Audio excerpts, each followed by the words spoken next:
സംസ്ഥാനത്തിന്റെ സാമ്പത്തിക സാഹചര്യത്തിൽ വലിയ തോതിലുള്ള തുറമുഖ വികസന പദ്ധതികൾ സർക്കാർ ഫണ്ടുകൾ മാത്രം ഉപയോഗിച്ച് നടപ്പാക്കുക പ്രായോഗികമല്ലെന്ന് സർക്കാർ വൃത്തങ്ങൾ വ്യക്തമാക്കി.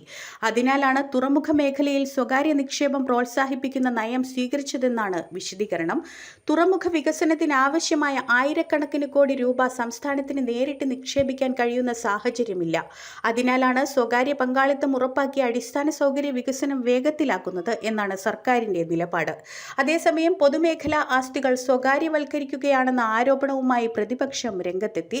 സംസ്ഥാനത്തിന്റെ തന്ത്രപ്രധാന മേഖലകളിൽ സ്വകാര്യ കമ്പനികൾക്ക് അമിത സ്വാധീനം നൽകുന്നത് ഭാവിയിൽ പ്രത്യാഘാതങ്ങൾ സൃഷ്ടിക്കുമെന്നാണ് പ്രതിപക്ഷത്തിന്റെ വിമർശനം.